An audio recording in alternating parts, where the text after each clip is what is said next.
طبی دنیا، صحت کی دنیا۔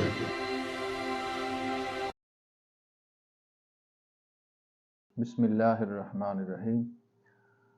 تنگ دستی بھی ہو اگرچہ غالب، تندرستی ہزار نعمت ہے۔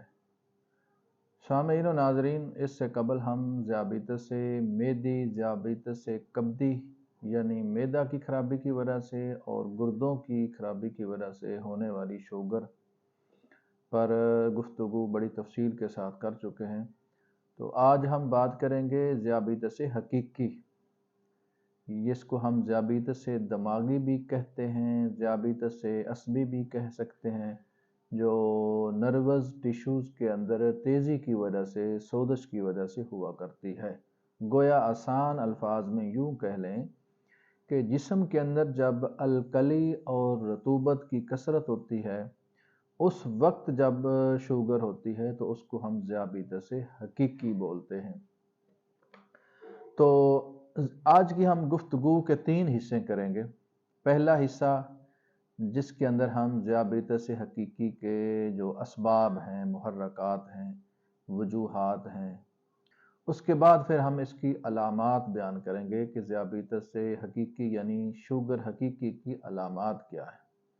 تیسرے نمبر پر ہم بیان کریں گے اس کا علاج بالغذا، اس کی غذا کیا ہونی چاہیے، اور اس کے بعد پھر علاج بالدوا یعنی اس کا دوا کے ساتھ کیا علاج ہونا چاہیے۔ سامعین و ناظرین، ذیابیطس جو حقیقی ہے اس کے اسباب میں سے جو پہلا سبب ہے وہ یہ ہے کہ ذیابیطس حقیقی کا مریض آرام پرست ہوتا ہے۔ یہ مریض بسیار خوری کا خوگر ہوتا ہے، یعنی بہت زیادہ کھانے کی اس کو عادت ہوتی ہے، بار بار کھانے کی عادت ہوتی ہے، محنت اور مشقت کرنے کا عادی نہیں ہوتا، ٹھنڈے ماحول میں رہنے کا عادی ہوتا ہے، اے سی وغیرہ ایئر کنڈیشن کا ماحول زیادہ پسند کرتا ہے۔ اس کے علاوہ ٹھنڈے مشروبات کا استعمال یہ مریض بہت زیادہ کرتا ہے۔ کھانا کھانے کے بعد یہ مریض فوراً سو جاتا ہے۔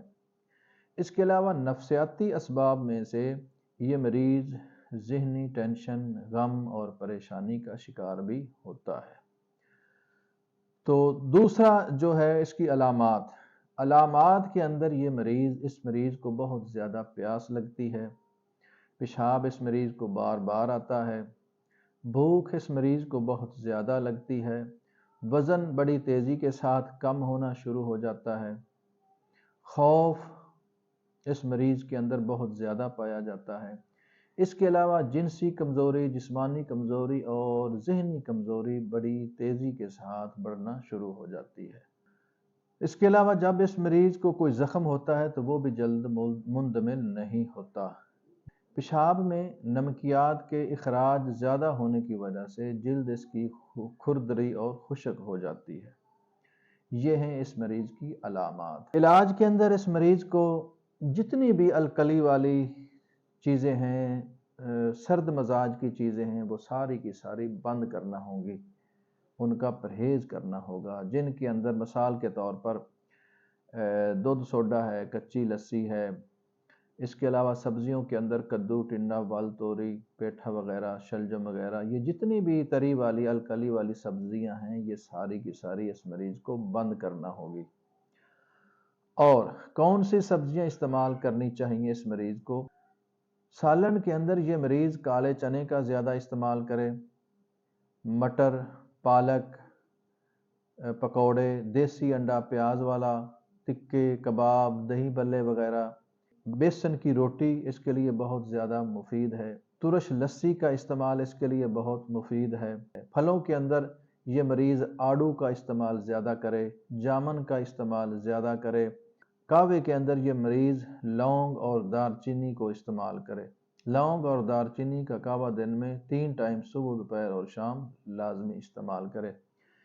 اس کے علاوہ روزانہ کی بنیاد پر کم از کم 35 یا 40 منٹ یہ واک اور ایکسرسائز لازمی کرے۔ دوائی کے طور پر اس مریض کو کیا استعمال کروانا چاہیے؟ تو دوائی کے اندر یہ چیزیں ہیں، ان کا آپ صفوف تیار کر لیں۔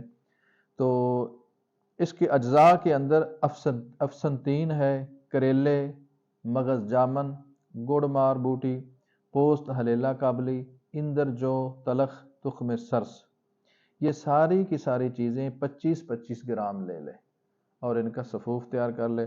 اس کے علاوہ تمہ، ہنزل جس کو بولتے ہیں، یہ 5 گرام، باقی چیزیں 25-25 گرام اور ہنزل یہ 5 گرام۔ ان ساری چیزوں کا صفوف تیار کر کے 500 mg کے کیپسول تیار کر لیں یا پھر گولیاں تیار کر لیں چنے کے برابر۔ تو ایک گولی صبح، ایک دوپہر اور ایک شام، 3 ٹائم نیم گرم پانی کے ساتھ استعمال کریں۔ انشاءاللہ اللہ پاک کی مہربانی سے شوگر چند دنوں کے اندر اندر نارمل لیول پر آ جائے گی۔